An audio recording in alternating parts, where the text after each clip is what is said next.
On se retrouve aujourd'hui au chapitre 14 du livre des juges. Les 2 dernières semaines, on avait vu comment, et c'est une exception, hein, dans le livre des juges, l'annonce et l'arrivée du juge, hein, l'annonce du juge qui n'était pas né encore, et son arrivée dans ce couple pieux, chez Manoach et sa femme. Et on se retrouve donc au chapitre 14 aujourd'hui. Samson descendit à Timna, et il y vit une femme parmi les filles des Philistins. Lorsqu'il fut remonté, il le déclara à son père et à sa mère, et dit : J'ai vu à Timna une femme parmi les filles des Philistins. Prenez-la maintenant pour ma femme. Son père et sa mère lui dirent : N'y a-t-il point de femme parmi les filles de tes frères, ou dans notre peuple, que tu ailles prendre une femme chez les Philistins qui sont incirconcis ? Et Samson dit à son père : Prends-la pour moi, car elle me plaît. Son père et sa mère ne savaient pas que cela venait de l'Éternel, car Samson cherchait une occasion de dispute de la part des Philistins. En ce temps-là, les Philistins dominaient sur Israël. Samson descendit avec son père et sa mère à Timna. Lorsqu'ils arrivèrent aux vignes de Timna, voici un jeune lion rugissant vint à sa rencontre. L'Esprit de l'Éternel saisit Samson, et sans avoir rien à la main, Samson déchira le lion comme on déchire un chevreau. Il ne dit point à son père et à sa mère ce qu'il avait fait. Il descendit et parla à la femme, et elle lui plut. Quelque temps après, il se rendit de nouveau à Timna pour la prendre, et se détourna pour voir le cadavre du lion. Et voici, il y avait un essaim d'abeilles et du miel dans le corps du lion. Il prit entre ses mains le miel, dont il mangea pendant la route. Et lorsqu'il fut arrivé près de son père et de sa mère, il leur en donna, et ils en mangèrent. Mais il ne leur dit pas qu'il avait pris ce miel dans le corps du lion. Le père de Samson descendit chez la femme, et là Samson fit un festin, car c'était la coutume des jeunes gens. Dès qu'on le vit, on invita 30 compagnons qui se tinrent avec lui. Samson leur dit : Je vais vous proposer une énigme. Si vous me l'expliquez pendant les 7 jours du festin, et si vous la découvrez, je vous donnerai 30 chemises et 30 vêtements de rechange. Mais, si vous ne pouvez pas me l'expliquer, ce sera vous qui me donnerez 30 chemises et 30 vêtements de rechange. Et lui dirent : Propose ton énigme, et nous l'écouterons. Et il leur dit : De celui qui mange est sorti ce qui se mange, et du fort est sorti le doux. Pendant 3 jours, ils ne purent expliquer l'énigme. Le 7e jour, ils dirent à la femme de Samson : Persuade ton mari de nous expliquer l'énigme, sinon nous te brûlerons, toi et la maison de ton père. C'est pour nous dépouiller que vous nous avez invités, n'est-ce pas ? La femme de Samson pleurait auprès de lui et disait : Tu n'as pour moi que de la haine, et tu ne m'aimes pas. Tu as proposé une énigme aux enfants de mon peuple, et tu ne me l'as point expliquée. Et il lui répondit : Je ne l'ai expliqué ni à mon père, ni à ma mère. Est-ce à toi que je l'expliquerai ? Elle pleura auprès de lui pendant les 7 jours que dura leur festin. Et le 7e jour, il la lui expliqua, car elle le tourmentait. Et elle donna l'explication de l'énigme aux enfants de son peuple. Les gens de la ville dirent à Samson, le 7e jour, avant le coucher du soleil : Quoi de plus doux que le miel, et quoi de plus fort que le lion ? Et il leur dit : Si vous n'aviez pas labouré avec ma génisse, vous n'auriez pas découvert mon énigme. L'Esprit de l'Éternel le saisit, et il descendit à Ascalon. Il y tua 30 hommes, prit leurs dépouilles, et donna les vêtements de rechange à ceux qui avaient expliqué l'énigme. Il était enflammé de colère, et il monta à la maison de son père. Sa femme fut donnée à l'un de ses compagnons, avec lequel il était lié. Alors voilà le début. Autrefois on avait vu, les autres fois on avait vu l'annonce et l'arrivée, la naissance de Samson. Et on pourrait dire, voici comment l'Éternel commence à délivrer son peuple de la main des Philistins. D'une manière un peu bizarre, il faut l'admettre. Et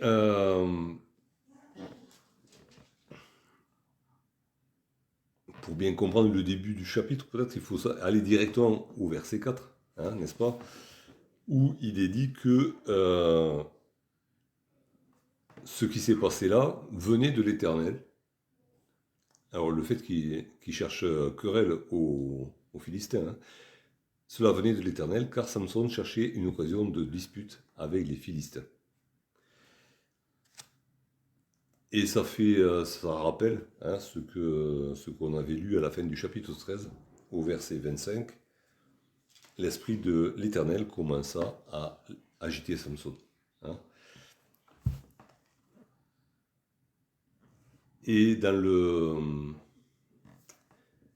donc c'est vraiment l'Éternel qui agit à travers Samson. Sauf que dans la manière, dans les épisodes qu'on voit aujourd'hui et qu'on verra les prochaines fois de la vie de Samson, il y a, on va dire, une structure qu'on peut retrouver un peu dans tous les épisodes. C'est que donc il y a de la part de Samson une volonté d'en découdre avec les Philistins, de mener à bien la mission qui est la sienne, de délivrer Israël de la main des Philistins. Il y a Dieu qui agit à travers lui. C'est lui qui lui donne la force, et Samson en est conscient. Alors là, il n'en est pas question qu'il en soit conscient, mais il en est conscient dans les autres épisodes. Et puis il y a tout ce que Samson gâche par son péché. Ça n'empêche pas l'action de Dieu, ça n'empêche pas que Samson veut accomplir sa mission, mais il y a plein de choses qui sont gâchées dans sa vie et dans la vie autour de lui. Alors dans cette volonté d'en découdre avec les Philistins, il descend à Timna, et de ce qu'on peut voir par la suite, et notamment au dernier verset, c'est qu'il avait des relations suivies avec les Philistins. Il avait des amis parmi les Philistins. C'est vrai que le pays était occupé, donc il y avait forcément des contacts, mais Samson avait des relations privilégiées avec un certain nombre de Philistins. Il était à l'aise avec eux. Et c'est là où on peut déjà commencer à se poser des questions.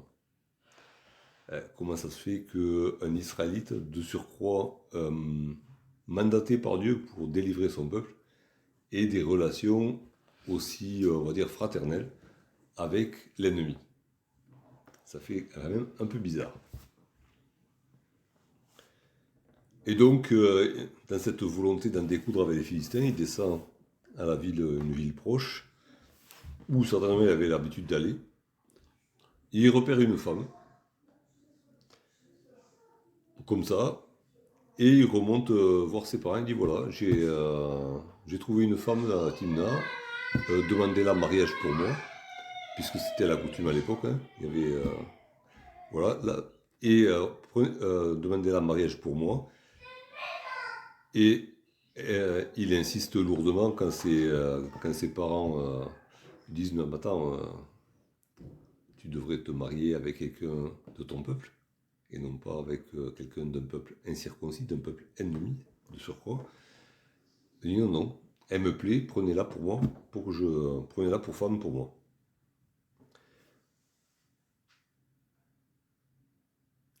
Et du coup, versets 5 et 6, le père et la mère, ils baissent les armes, ils rendent les armes, et ils accompagnent Samson à Timna pour faire les démarches par rapport au mariage. Alors, ils semblent cheminer un moment ensemble, et puis à un moment donné, ils ne sont plus ensemble. Je ne sais pas qu'est-ce qui se passe, puisque Samson tue le lion sans que ses parents le voient. Ou alors il s'était écarté, voire autre chose, enfin, je sais pas, il batifolait à droite à gauche du chemin. On ne sait rien. Toujours est-il que il a peut-être pour la première fois, ou pas, enfin c'est la première fois pour nous, il y a cette révélation que Dieu lui donne une force surhumaine qui lui permet de tuer un lion à main nue. Et c'est ce que je voulais souligner dans l'affaire, parce que bon, ça, la force de Samson, on a déjà entendu parler par ailleurs, mais c'est que il ne dit rien à son père et à sa mère. Et c'est un petit refrain qui va revenir tout le long de cet épisode. Il ne dit jamais rien à son père et à sa mère. Il ne leur a pas dit qu'il voulait se marier pour chercher dispute aux Philistins. Il ne leur dit pas qu'il a tué le lion. Et ça va revenir à plusieurs reprises. Ce goût pour le secret par rapport à ses parents, entre autres.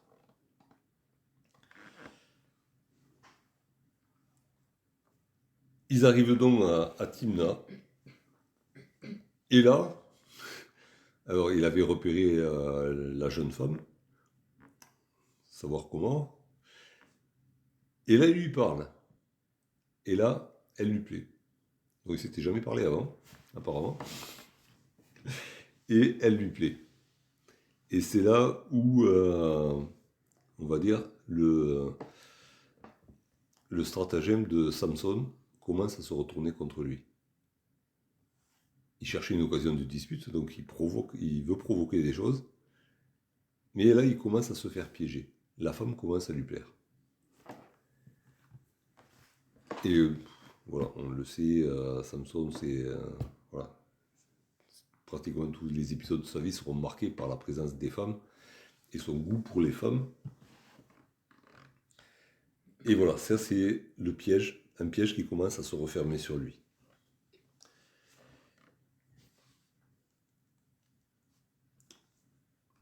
Quelques jours plus tard, ou quelques temps plus tard, on ne sait pas combien de temps s'est passé, Samson retourne voir celle qui est sa femme, puisque les démarches ont été faites.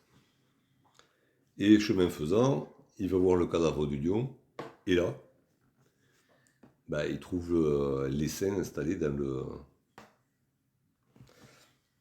le cadavre du lion. Bon, je ne sais pas comment ça s'est passé, mais bon, ça fait... on ne va pas chercher à comprendre. J'ai jamais vu ça de ma vie. Des guêpes, oui, qui dévorent mais les abeilles qui s'installent, pourquoi pas? Ça fait une cavité, peut-être qu'il y a eu un peu de momification autour, et du coup, on va dire que la peau était tendue sur la cage thoracique, ça faisait une cavité. Et ça vient de Dieu. Et c'est là où je me suis dit, c'est, en tout cas, n'ayant jamais entendu quelque chose de pareil, pourquoi pas un miracle de la part de Dieu, qui fournit à Samson matière à bâtir son énigme.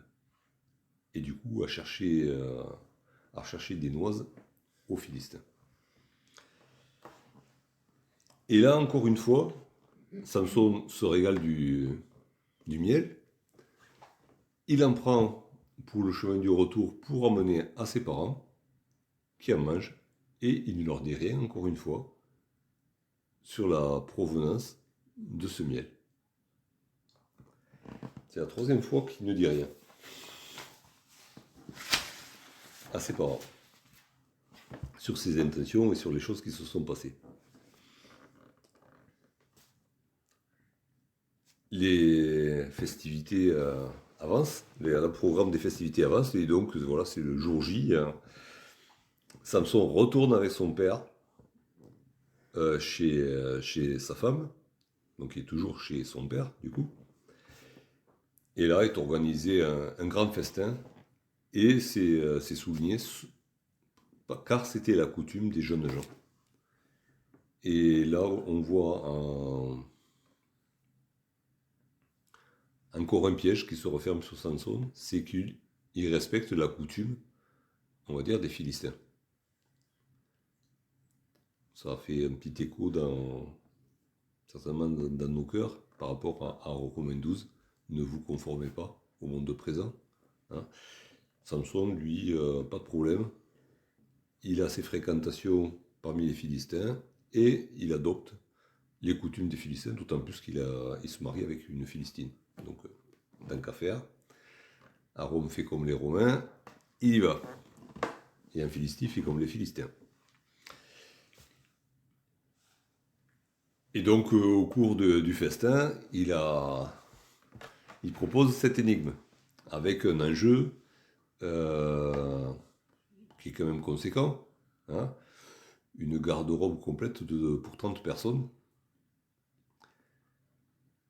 Sachant que du coup, si on calcule bien, chacun des autres est tenu à fournir 30 garde-robes à Samson s'il ne découvre pas. 30 fois 30, ça fait 900. Ok, il a calculé quand même un enjeu conséquent. Et forcément, qui pourrait deviner, qui pourrait trouver la solution à une pareille énigme basée sur un pareil secret et sur un pareil miracle? Personne. Et du coup, ses compagnons qui ont été... Alors, il y a des compagnons qui sont invités pour lui tenir compagnie. Et le dernier verset du chapitre nous montre que au moins un de ses compagnons, si ce n'est tous, était lié avec Samson. Ils étaient très proches quand même. Donc les gens de la ville, connaissant les relations de Samson, le père invite les amis de Samson à venir au festin. Tout ce petit monde est là, qui se connaissent déjà, qui se fréquentent, qui sont bons potes, dans l'abondance. Mais du coup, ça me donne une petite idée de ce que sont les amis dans le monde aussi. Dès qu'il s'agit d'un problème d'argent, il n'y a plus d'amis. Hein. Au bout de 3 jours, ils craquent, ils vont voir sa femme et c'est du chantage. Hein. Soit tu nous donnes la réponse, soit on fait brûler la maison avec toi dedans et toute la famille. Et du coup, pendant tout le festin, elle s'emploie à faire craquer Samson pour avoir la réponse. Forcément, il y va de sa vie, elle est motivée. Et la première réponse de Samson, elle confirme ce qu'on sait déjà, c'est que il n'en a parlé à personne, ni à son père, ni à sa mère. Et du coup, pourquoi est-ce que je t'en parlerai à toi?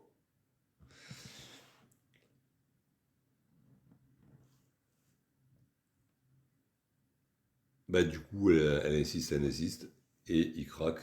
Au dernier moment, il craque. Et elle transmet la réponse, et forcément, il perd son pari. Et là, nouvelle intervention de Dieu. L'Esprit de l'Éternel le saisit. Il s'en va à une des principales villes des Philistins. Et tue 30 hommes, les déshabille et ramène les trophées aux 30 qui ont donné la réponse du coup. Toujours en colère, il s'en va. La colère est toujours mauvaise conseillère, pour le coup. Et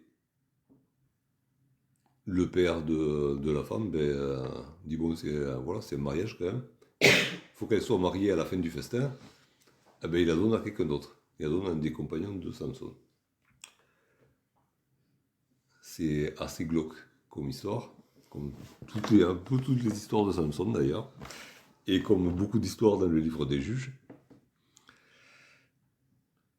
Qu'est-ce qu'on peut en tirer pour nous? Alors, en se basant sur le petit schéma répétitif de Samson que j'ai cité tout à l'heure, il y a ce désir de Samson d'accomplir la volonté de Dieu. Et je suppose que la plupart des enfants de Dieu veulent accomplir la volonté de leur Père. Ça, c'est une bonne disposition de cœur. La parole nous dit, le cœur est bien disposé, mais la chair est faible. Il n'empêche que dans cette chair faible, Dieu intervient. Et Dieu donne à Samson force et moyens pour accomplir sa mission. Et de la même manière, notre Dieu nous donne tout ce qui est nécessaire à l'accomplissement de la mission qu'il nous a confiée. Il nous donne même plus que le nécessaire pour certaines choses. Et du coup, Samson arrive à faire des choses, puisque c'est l'ange de l'Éternel l'avait dit à sa mère, c'est lui qui commencera à délivrer Israël de la main des Philistins. Et donc, il commence à installer un climat d'insécurité auprès des Philistins. Il y en a 30 qui payent de leur vie. Il y a de la zizanie entre les gens de Timna et la maison du père de son ex-future épouse. Donc oui, Dieu accomplit des choses à travers Samson. Mais ensuite, il y a le péché de Samson. Il y a le fait qu'il était lié, il s'était lié d'amitié avec un certain nombre de Philistins, qui s'est laissé prendre, qui s'est laissé séduire par une femme philistine. Mais ce ne sera pas la première. Et ce ne sera pas la dernière, surtout. Et puis il y a ce côté où il cultive le secret par rapport à son peuple. Là, c'est par rapport à ses parents. Mais on retrouvera ça un peu tout le long. Samson ne sera pas un conducteur, un chef, un rassembleur. Ce sera un solitaire. Et alors je ne dis pas que c'est uniquement à cause de son goût pour le secret, mais son goût pour le secret et le fait de ne pas partager ce qu'il fait avec les premières personnes avec qui il devrait le partager, ben ça l'isole. Et il va continuer dans cette voie de, on va dire, de loup solitaire. Ce qui est quand même une exception dans le livre des juges, où tous les juges ont été des mobilisateurs.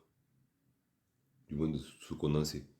Il y en a dont on sait très peu de choses, donc on ne sait pas la troupe qu'ils ont pu mobiliser autour d'eux. Mais tous ceux pour qui on a des détails, ça a été des rassembleurs, des mobilisateurs. Samson, lui, sera toujours seul.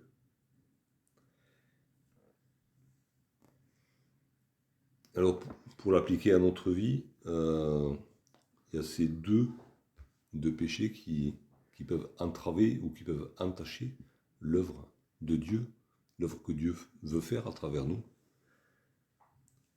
Le fait d'être lié au monde. Et il y a tant et tant de versets qui nous disent l'amitié pour le monde est inimitié contre Dieu. On ne peut pas servir deux maîtres. On pourrait s'amuser à faire toute la liste de ces versets-là qui nous mettent en garde. Ne vous conformez pas au monde présent. On ne sert pas Dieu avec les méthodes du monde. C'est pas possible. Et puis il y a le côté où on peut aussi s'isoler de la communion fraternelle. Et quand on s'isole de la communion fraternelle, on se retrouve seul. Il n'y a pas de soutien autour, il n'y a pas... Quand on a besoin d'aide, quand on a besoin d'être encouragé, d'être relevé, on est seul, on tombe et il n'y a personne pour nous relever. Et il y a aussi une frustration. On peut créer une frustration dans le peuple de Dieu parce qu'on est dans le peuple de Dieu pour partager. Tout doit être partage dans le corps de Christ. Si on ne partage pas ce que Dieu fait dans nos vies, on frustre tout le corps de Christ. Des bénédictions qu'on pourrait partager. Alors forcément, les autres n'en sont pas forcément conscients, mais on en est responsable devant Dieu tout de même.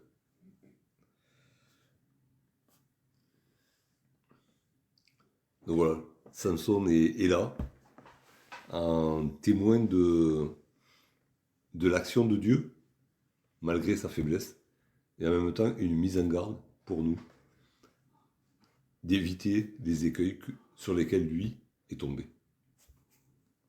Moi, j'ai un peu de mal à considérer comme une bonne disposition de cœur pour Samson, parce que on ne le voit pas du tout avoir de relation avec Dieu. Bon, il a conscience de sa force, ok, mais... Alors il est dans Hébreux 11, toujours. Oui. Il est dans Voilà. Hébreux 11. Mais à ce moment-là, on le voit pas. On le voit pas, certes. Mais on peut dire On le voit à la fin, à la limite, à la fin, oui, quand il va faire effondrer le temple, où il a un appel à Dieu. Mais jusque-là, et là particulièrement, franchement, on ne voit pas. Mais est-ce qu'il y a eu alors alors il pouvait y avoir qu'une spirale ascendante dans la vie de Samson, vu qu'il démarre bien bas. il aurait eu du mal à s'enfoncer, quoi comme. Mais ça, c'est à nos propres yeux. C'est à nos propres yeux, d'accord ? Toujours est-il que la promesse était là. C'est par lui que l'Éternel commence à délivrer son peuple de la main des Philistins. Il en était plus ou moins conscient. C'était plus ou moins volontaire de sa part. C'était volontaire quand même. D'aller à la rencontre des Philistins, à mon avis, y aller de la mauvaise manière. Mais de toute manière, Dieu agit à travers lui. Ceci dit, je ne comprends pas pourquoi c'est traduit par Samson chercher une occasion de dispute de la part des Philistins par le texte hébreu dit juste il cherchait une occasion, etc. Du coup, ça peut être Samson ou Dieu lui-même. D'ailleurs, j'ai une version anglophone là, qui dit que ça vient de l'Éternel. Oui, ça vient de l'Éternel. Cela venait de l'Éternel. C'est l'Éternel qui cherchait une occasion de dispute. Ben, alors, non, car Samson cherchait. Alors, je ne sais pas si dans le texte hébreu... Le texte hébreu, c'est juste... Samson n'y est pas, ouais. Samson n'y est pas dans le texte hébreu. C'est mis entre crochets Samson dans l'arbitre, ça veut dire que c'est pas dans le texte. C'est pas certain. Donc, ça peut prêter à interprétation, mais est-ce que l'Éternel cherchait une occasion de dispute ? Oui, non, je pense pas. Il faudrait voir peut-être l'essence du mot dispute, peut-être, pour être sûr que c'est l'Éternel qui cherche. Non, il cherchait une occasion de la part des Philistins. Le mot dispute n'est pas forcément, mais une occasion... Voilà. Bon, après, de toute manière, c'est Dieu qui agit à travers Samson, ça c'est un fait. Après, c'est vrai qu'on peut reconnaître quand même que Samson avait quand même la foi. Il savait certainement, ses parents lui avaient dit qu'il devait délivrer les Philistins, donc il avait quand même cette foi qu'il avait la force et que c'était un peu sa mission. Mais après, au-delà de ça... Au-delà de ça, il avait ses méthodes à lui qui ne sont pas forcément celles de Dieu. Oui. Voilà. Et